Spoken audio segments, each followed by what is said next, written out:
नमस्कार दोस्तों, आज मस्ट इम्पोर्टेंट टॉपिक आपके साथ में शेयर कर रहा हूं, जो कि आप देख सकते हैं। पहले ही क्वेश्चन मेरे भाई दिया हुआ है कि 0 डिग्री सेंटीग्रेड कितने डिग्री फ़ारेनहाइट के बराबर होता है। मेरे भाई, जब 0 डिग्री सेंटीग्रेड में हो तो कितने डिग्री फ़ारेनहाइट के बराबर होगा।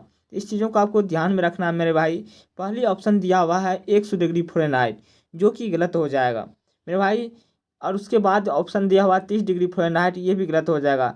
मैं इसकी आंसर की बात करूं मेरे भाई, तो आंसर हो जाएगा 32 डिग्री फ़ारेनहाइट। इस चीज़ों को आपको ध्यान में रखना है। यानी कि 0 डिग्री सेंटीग्रेड कितने डिग्री फ़ारेनहाइट के बराबर होता है, तो 32 डिग्री फ़ारेनहाइट के बराबर होता है। इस चीज़ों को सूत्र के माध्यम से आपको समझाया जाएगा, जो कि थ्योरी क्लास में आपको समझाया जाएगा। दोस्तों, ये वीडियो आपको ऑब्जेक्टिव क्लास है और पहली वीडियो है मेरे भाई। जो क्वेश्चन यहाँ रिपीटेड है वही आपको बताया जा रहा है, इसीलिए आप चैनल को सब्सक्राइब कर सकते हैं और लाइक कर सकते हैं, कमेंट कर सकते हैं। चैनल को सब्सक्राइब करना नहीं भूलिएगा, क्योंकि ये महत्वपूर्ण क्वेश्चन जो है इंपॉर्टेंट, वही आपको साझा किया जा रहा है।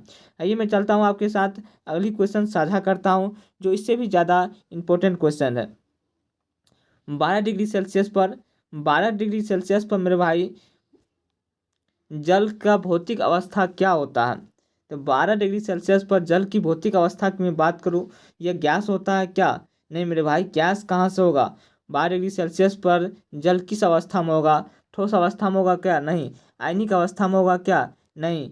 12 डिग्री सेल्सियस तापमान मेरे भाई जल की मैं बात करूँ, जल द्रव अवस्था में पाया जाता है। ये द्रव अवस्था में पाया जाता है।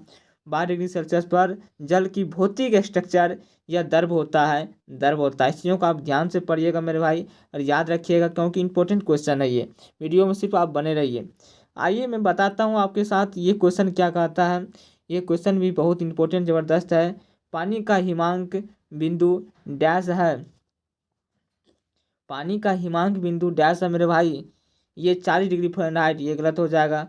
34 डिग्री फ़ारेनहाइट, ये भी गलत हो जाएगा। 42 डिग्री फ़ारेनहाइट, ये भी गलत हो जाएगा। यानी कि पानी का हिमांक बिंदु की मैं बात करूँ तो इसका आंसर हो जाएगा मेरे भाई 32 डिग्री यानी कि फ़ारेनहाइट। इस चीज़ों को आपको याद रखना है कि आप देखते हैं कि पानी का हिमांक बिंदु कितना होता है, तो 32 डिग्री फ़ारेनहाइट। बहुत इंपॉर्टेंट क्वेश्चन है ये भी मेरे भाई। आइए मैं चलता हूँ आपके साथ, अगली क्वेश्चन साझा करता हूँ। अगली क्वेश्चन में साझा करता हूँ मेरे भाई। अगली क्वेश्चन में साझा करता हूँ। ये क्वेश्चन है कि परम शून्य डैश ताप को दर्शाता है। परम शून्य होता है मेरे भाई, डैश ताप को दर्शाता है। 0 से 233, यानी कि शून्य से 273 डिग्री सेल्सियस कम होता है मेरे भाई। तो इसी को ये दर्शाता है। चीज़ों को आपको ध्यान में रखना है। ये ऑप्शन यानी 0 से 273 डिग्री सेल्सियस कम, यानी परम शून्य ताप, इसी को दर्शाता है। चीज़ों को आपको याद रखना है। ये क्वेश्चन आरबी एनटीपीसी में पूछा गया है। 2016 में ये क्वेश्चन पूछा गया दोस्तों, 17 में पूछा गया है, आप देख सकते हैं। इसीलिए ये यही ऑप्शन सही होगा, और ये ऑप्शन गलत हो जाएगा। 0 से 295 डिग्री सेल्सियस कम, ये ऑप्शन गलत हो जाएगा। 0 से 255 डिग्री सेल्सियस कम, ये भी ऑप्शन गलत हो जाएगा। इस चीज़ों को आपको ध्यान में रखना है। आइए मैं चलता हूँ आपके साथ, अगली क्वेश्चन साझा करता हूँ, जो कि बहुत इंपॉर्टेंट और ज़बरदस्त क्वेश्चन है। आप देख सकते हैं ये क्वेश्चन कितनी इंपॉर्टेंट है मेरे भाई। कार्योजेनिक डैश को दर्शाता है। किसको दर्शाता है? कार्योजेनिक ये होता है मेरे भाई, डैश को दर्शाता है। ये कम तापमान को दर्शाता है, ये गलत हो जाएगा। उच्च तापमान को दर्शाता है, ये भी गलत हो जाएगा। अरे मेरे भाई, इसकी आंसर की बात करूँ, क्रायोजेनिक किसको दर्शाता है, कि इसकी आंसर हो जाएगा कम तापमान को दर्शाता है। इस चीज़ों को आपको याद रखना है। ये कम तापमान को दर्शाता है। उच्च तापमान जो है यहाँ दिया हुआ है, गलत हो जाएगा। कम दबाव, ये भी गलत हो जाएगा। उच्च दबाव, ये भी गलत हो जाएगा। दोस्तों, ए नंबर ऑप्शन सही हो जाएगा। इस चीज़ों को आपको ध्यान से याद रखना है। आइए मैं चलता हूँ आपके साथ, अगली क्वेश्चन साझा करता हूँ। ये भी क्वेश्चन बहुत इंपॉर्टेंट और ज़बरदस्त क्वेश्चन है कि लगभग किस तापमान पर पानी का घनत्व अधिकतम होता है। आप सभी जानते हैं ये कितनी इंपॉर्टेंट है। आरआरबी एनटीपीसी 2016 में पूछा गया फर्स्ट शिफ्ट में। तो लगभग किस तापमान पर पानी का घनत्व अधिकतम होता है, यानी 0 डिग्री सेल्सियस, ये भी गलत हो जाएगा। 39 डिग्री सेल्सियस, ये भी गलत हो जाएगा। 100 डिग्री सेल्सियस, ये भी गलत हो जाएगा। दोस्तों, इसकी आंसर हो जाएगा, इसकी आंसर की मैं बात करूँ तो इसकी आंसर हो जाएगा मेरे भाई 4 डिग्री सेल्सियस। चीज़ों को आपको याद रखना है, जो कि इंपॉर्टेंट ज़बरदस्त क्वेश्चन है। आइए मैं चलता हूँ आपके साथ, अगली क्वेश्चन साझा करता हूँ। ये भी क्वेश्चन बहुत मस्त ज़बरदस्त क्वेश्चन है मेरे भाई। ये भी बहुत कम और ज़बरदस्त क्वेश्चन है। आप देख सकते हैं कि केल्विन पैमाने का मानक कक्षीय तापमान कितना होता है, यानी केल्विन पैमाने का मानक कक्षीय पैमाने कितना होता है मेरे भाई। ए नंबर 98 केल्विन, ये भी गलत हो जाएगा। 198 केल्विन, ये भी गलत हो जाएगा। 373 केल्विन, ये भी गलत हो जाएगा। इसका आंसर की बात करूँ तो आंसर हो जाएगा यानी कि 273, यानी कि इसकी आंसर की बात करूँ तो आंसर हो जाएगा मेरे भाई यानी कि 273 केल्विन। इस चीज़ों को आपको याद रखना है कि केल्विन पैमाने का मानक कक्षीय तापमान कितना होता है, 273 केल्विन होता है। आइए मैं चलता हूँ आपके साथ अगली क्वेश्चन साझा करता हूँ। अगली क्वेश्चन में साझा करता हूँ। अगली क्वेश्चन क्या है, इस चीज़ों को आपको ध्यान में रखना है क्योंकि ये क्वेश्चन दिया हुआ है, सेंटीग्रेड जो तापमान के माप का यूनिट है निम्नलिखित में से किस पर नामित है, यानी सेंटीग्रेड जो तापमान के माप का यूनिट है निम्नलिखित में से किस पर नामित है। तो ये इसका आंसर की मैं बात करूँ तो इसका आंसर हो जाएगा आपको यानी कि एडन सेल्सियस। इस चीज़ों को आपको याद रखना है, यही आंसर सही हो जाएगा।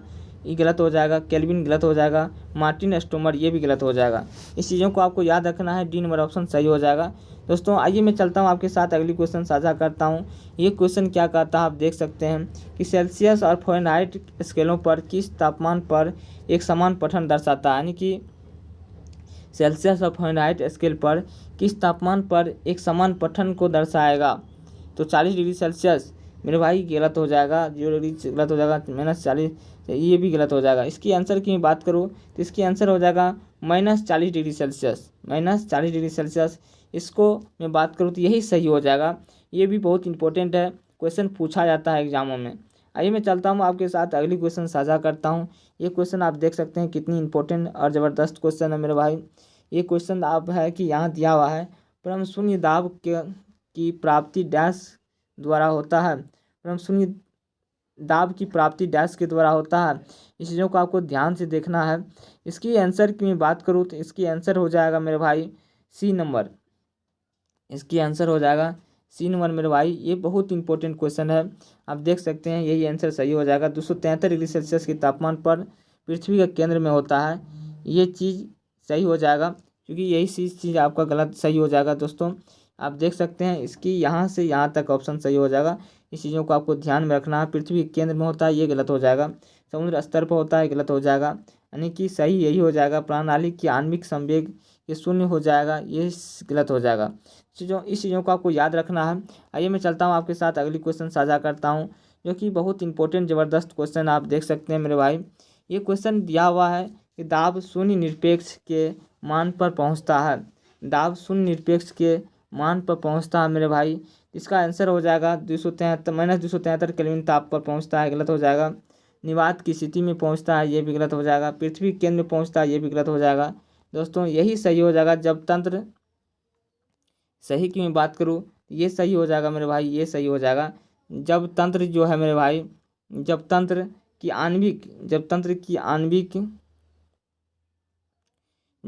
की जो है मेरे भाई आणविक, यानी जब तंत्र की आणविक गति शून्य हो जाती है तो यही आंसर सही हो जाएगा। पृथ्वी के केंद्र पर गलत हो जाएगा। -273 केल्विन तापमान पर, यह भी गलत हो जाएगा। निवात की स्थिति ये भी गलत हो जाएगा। तो दाब शून्य निरपेक्ष के मान पर पहुंचता है तो यही सही हो जाएगा, यही सही हो जाएगा। दोस्तों इसको आपको याद रखना है, ये बहुत इंपॉर्टेंट ज़बरदस्त क्वेश्चन है। आप देख सकते हैं तमाम एग्जामों में ये क्वेश्चन पूछा जाता है मेरे भाई, और ऑल एग्ज़ाम में ये क्वेश्चन पूछा जाता है और पूछा गया है। इसीलिए मैं यही आशा और विश्वास के साथ अपनी वीडियो को ख़त्म करूँगा कि आपको ये वीडियो बहुत अच्छा लगा होगा। आपके एग्ज़ाम के लिए ये वैल्यूएबल क्वेश्चन है, इंपॉर्टेंट क्वेश्चन है, इसको आपको याद हो गया होगा और अपनी एग्ज़ाम में अब ये क्वेश्चन नहीं छूटेगा। इसलिए मैं यहीं पर अपनी वाणी को विराम करता हूँ। जय हिंद, जय भारत। चैनल को सब्सक्राइब अगर नहीं किए हैं, चैनल को जरूर सब्सक्राइब कर लीजिएगा।